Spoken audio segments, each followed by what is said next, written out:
श्री गणेशाय नमः। स्वागत है आप सभी का मेरे यूट्यूब चैनल पर।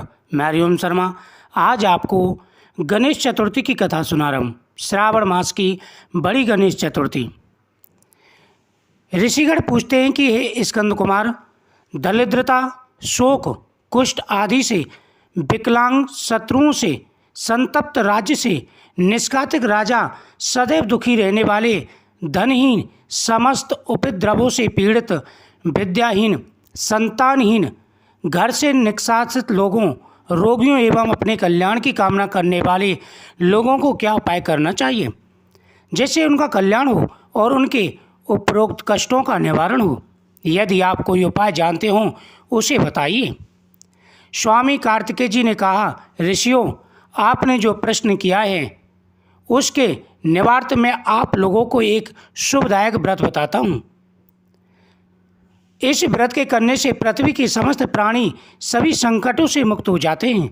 यह व्रतराज महापुण्यकारी एवं मानवों को सभी कार्यों में सफलता प्रदान कराने वाला है। विशेषतः यदि इस व्रत को महिलाएं करें तो उन्हें संतान एवं सौभाग्य की वृद्धि होती है। इस व्रत को धर्मराज युधिष्ठिर ने किया था। पूर्व काल में राजच्युत होकर अपने भाइयों के साथ जब धर्मराज वन में चले गए थे तो उस वनवास काल में भगवान श्री कृष्ण ने उनसे कहा था, युधिष्ठिर ने भगवान कृष्ण से अपने कष्टों के समनार्थ को जो प्रश्न किया था उस कथा को आप श्रवण करें। धर्मराज युधिष्ठिर पूछते हैं कि हे पुरुषोत्तम, ऐसा कौन सा उपाय है जिससे हम वर्तमान संकटों से मुक्त हो सकें? हे गदाधर, आप सर्वज्ञ हैं। हम लोगों को आगे अब किसी भी प्रकार का कष्ट न भुगतना पड़े, ऐसा उपाय बताइए। स्कंद कुमार जी कहते हैं, जब धैर्यवान युधिष्ठिर विनम्र भाव से हाथ जोड़कर बारंबार अपने कष्टों के निवारण का उपाय पूछने लगे तो भगवान श्री कृष्ण ने कहा कि हे राजन, संपूर्ण कामनाओं को पूर्ण करने वाला एक बहुत बड़ा गुप्त व्रत है। इस व्रत के संबंध में मैंने आज तक किसी को नहीं बताया। हे राजन, प्राचीन काल में सतयुग की बात है। पर्वतराज हिमालय की सुंदर कन्या पार्वती ने शंकर जी को पति रूप में प्राप्त करने के लिए गहन वन में जाकर कठोर तपस्या की, परंतु भगवान शिव प्रसन्न होकर प्रकट नहीं हुए। तब शैलपुत्री पार्वती ने अनादिकाल से विद्यमान गणेश जी का स्मरण किया। गणेश जी को उसी क्षण प्रकट देखकर पार्वती जी ने पूछा कि मैंने कुटिल, दुर्बल एवं लोमकर तपस्या की, बड़ी कठिन तपस्या की, किंतु अपने प्रिय भगवान शिव को प्रसन्न न कर सकी। वह कष्ट निवारण दिव्य व्रत जिसे नारद जी ने कहा और जो आपका ही व्रत है, उस प्राचीन व्रत के तत्व को आप मुझसे कहिए। पार्वती जी की बात सुनकर तत्कालीन सिद्धिदाता गणेश जी उस कष्ट नाशक शुभदायक व्रत का प्रेम से वर्णन करने लगे। गणेश जी ने कहा कि अचल सुते, अत्यंत पुण्यकारी एवं समस्त कष्टनायक व्रत को कीजिए। इसके करने से आपकी सभी मनोकामनाएं पूर्ण होंगी और जो व्यक्ति इस व्रत को करेंगे उन्हें भी सफलता मिलेगी। हे देवादिदेवेश्वरी, श्रावण के कृष्ण पक्ष की चतुर्थी में चंद्रोदय होने पर पूजन करना चाहिए। उस दिन प्रातःकाल से निपटकर मन में संकल्प करें कि जब तक चंद्रोदय नहीं होगा मैं निराहार रहूँगी। पहले गणेश जी की जब तक चंद्रोदय नहीं होगा मैं निराहार रहूँगी, पहले गणेश पूजन करके तभी भोजन करूँगी। मन में ऐसा निश्चय करना चाहिए। इसके बाद सफ़ेद तिल के जल में स्नान करें, अपना नित्य कर्म करें। उसके बाद सुंदर व्रती मेरा पूजन करें। यदि सामर्थ्य हो तो प्रतिमास स्वर्ण की मूर्ति का पूजन करें। अभाव में चांदी, अष्टधातु या मिट्टी की मूर्ति बनाकर पूजन करें। अपनी शक्ति के अनुसार सोने, चांदी, तांबे, मिट्टी के कलश में जल भरकर उस पर गणेश जी की प्रतिमा स्थापित करें। मूर्ति कलश पर वज्राधन करके अष्टदल कमल की आकृति बनावे और उसी मूर्ति की स्थापना करें। तत्पश्चात शोषणोपचार विधि से भक्ति पूर्वक पूजन करें। मूर्ति का ध्यान निम्न प्रकार से करें। हे लंबोदर, 4 भुजा वाले, 3 नेत्र वाले, लाल रंग वाले, हे नील वर्ण वाले, शोभा के भंडार, प्रसन्न मुख वाले गणेश जी, मैं आपका ध्यान करती हूँ। हे गजानन, मैं आपका आह्वान करता हूँ। हे विघ्नराज, आपको प्रणाम है। यह आसन हे लंबोदर यह आपके लिए पाद है। हे शंकर सुमन यह आपके लिए अर्घ है। हे उमासुत यह आपके लिए स्नार्थ जल है। हे वक्रतुंड यह आपके लिए आचमनीय जल है। हे शूर्पकर्ण यह आपके लिए वस्त्र है। हे कुब्ज यह आपके लिए यज्ञोपवीत है। हे गणेश्वर यह आपके लिए रोली चंदन है। हे विघ्न विनायक यह आपके लिए फूल है। हे विकट यह आपके लिए धूपबत्ती है। हे वामन यह आपके लिए दीपक है। हे सर्वदेव यह आपके लिए लड्डू का नैवेद्य है। हे सर्व नित्यनाशन हे देव यह आपके लिए निमित्त फल है। हे विघ्नहर्ता यह आपके निमित्त मेरा प्रणाम है। प्रणाम करने के बाद क्षमा प्रार्थना करें। इस प्रकार षोडशोपचार रीति से पूजन करके नाना प्रकार के भक्ष्य पदार्थों को बनाकर भगवान को भोग लगावें। हे देवी शुद्ध देसी घी में 15 लड्डू बनावे। सर्वप्रथम भगवान को लड्डू अर्पित करके उसमें से 5 ब्राह्मण को दे। अपनी सामर्थ्य के अनुसार दक्षिणा देकर चंद्रोदय होने पर भक्ति भाव से अर्घ देवे। तदंतर 5 लड्डू स्वयं भोजन करें। फिर हे देवी तुम सब तिथियों से सर्वोत्तम हो, गणेश जी की परम प्रियतमा हो। हे चतुर्थी हमारे द्वारा प्रदत्त अर्घ को ग्रहण करो। तुम्हें प्रणाम है। निम्न प्रकार से चंद्रमा को अर्घ प्रदान करें।